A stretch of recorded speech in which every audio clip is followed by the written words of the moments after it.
Agora o assunto aqui no Jornal da Tribuna é dengue. No Vale do Ribeira, a preocupação é com os novos casos. Pariquera-Açu, que já teve surto da doença, investe em ações de prevenção.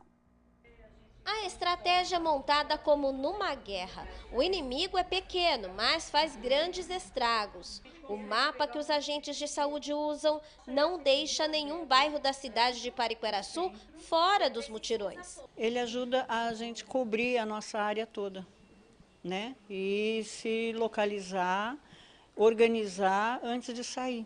O que nós vamos fazer, aonde nós vamos fazer, em quantos nós vamos nos dividir. A busca é por focos do mosquito que podem se alojar em qualquer lugar. Quem tem planta é um criadouro assim, especial para a dengue, né? Então a gente precisa diariamente ter um cuidado assim, e principalmente no verão, mais ainda intenso. A visita é rápida, mas muito importante para quem recebe os agentes. Apesar do assunto já ser bem conhecido, o morador sempre tem alguma dúvida. E, em alguns casos, o medo de voltar a pegar a doença. Dona Maria do Carmo se lembra bem dos sintomas de quando teve a doença. Na época, Pariquera-Açu foi uma das cidades da região com mais casos confirmados de dengue. Eu sentia dor de cabeça, eu vomitava, dor de perna, não tinha vontade de comer. Teve muita febre. E ficou quanto tempo doente? Mas acho que uns 10 dias. A probabilidade da pessoa pegar e aí, no período até 6 meses, se ela voltar a pegar de novo, provavelmente ela pode desenvolver até uma dengue hemorrágica, né? E o que é muito ruim. Em 2013, a cidade teve 1.400 casos de dengue. O número despencou no ano passado para apenas 14 casos da doença. Até agora, o município só registrou 2 casos suspeitos. Conscientizar a população de manter sempre os focos, possíveis focos de dengue, como copos d'água, garrafas PETs, sempre esgotados e todos os locais onde concentram água, sempre com areia ou com os produtos que possam eliminar o foco de dengue. Os moradores apostam na prevenção para impedir o surgimento de um novo surto por aqui. E claro, quando recebem os agentes, prestam muita atenção em cada orientação. Muitas vezes tem coisa que pra gente passa despercebida, né? E eles já olham, já veem, já orientam. A gente faz o melhor possível para poder evitar tudo quanto é problema, né? Assim como Pariquera-Açu, outras cidades do Vale estão em alerta por causa do número de casos de dengue. Uma delas é Itariri, que este ano já tem mais de 150 pessoas com suspeita da doença. 10 casos foram confirmados. Só para você ter uma noção da gravidade, no ano passado inteiro, apenas 1 caso foi confirmado. E você, o que faz aí na sua casa para evitar a dengue? O alerta é permanente e essa época do ano em que os casos começam a aparecer mais, então não dá para a gente se descuidar, né? Por isso, voltamos a falar dos cuidados, principalmente dentro de casa, para evitar criadouros. São coisas simples, mas que muitas vezes são esquecidas. E para falar sobre prevenção, a gente recebe aqui no estúdio o biólogo Fábio Lopes, que também é chefe da dengue, zoonoses e vigilância sanitária de São Vicente. Oi, Fábio, muito obrigada por aceitar o nosso convite. Obrigado pela oportunidade. Muita gente fala assim, minha casa está limpa, não tem esse risco de ter dengue. Isso é balela, né? Não existe não. É um engano, né? Porque a dengue não tem nada a ver com a questão de sujeira, tem a ver com a questão de desorganização. A questão do acúmulo de água em recipientes, sejam eles inservíveis ou não, é que tem que ser visto.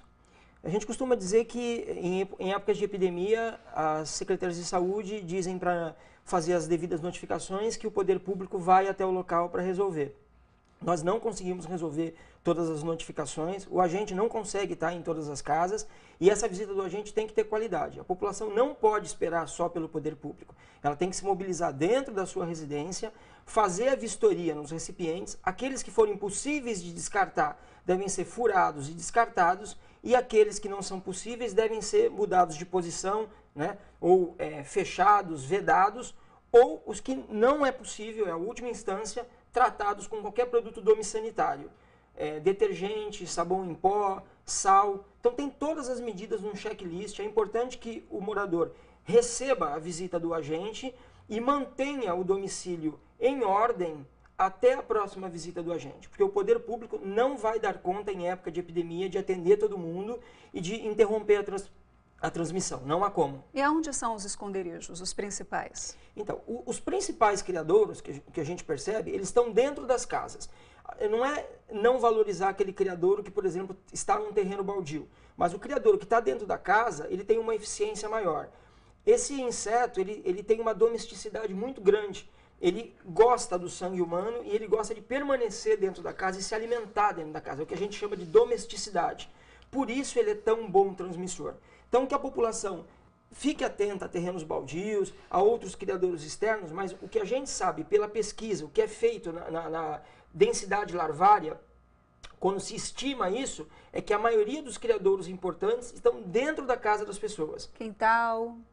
no peridomicílio e no intradomicílio. A gente pode apontar lata, pote, frasco, tambor, barril, cisterna, garrafa, caixa d'água, calha, brinquedo velho, ou seja... Geladeira. Geladeira, né? Aquelas geladeiras que são autodescongelantes, que tem aquele recipiente onde acumula água, deve ser colocado uma colherinha de detergente ali no local, não sal, mas detergente por conta essa água salgada não estragar aquele encanamento, né? O dreno da geladeira.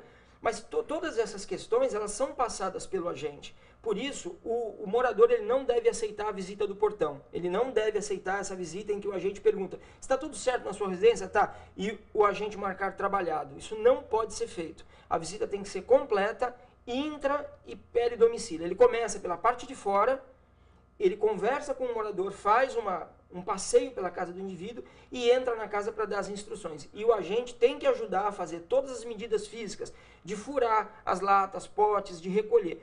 Quando a gente encontra situações, e são muitas, de acumuladores, aí a área leva a equipe lá e retira os criadouros para saber. A gente tem muitas situações de pessoas que acumulam recipientes que acabam tornando essa residência um foco gerador de mosquito para todas as outras residências. Isso pontualmente tem que ser resolvido.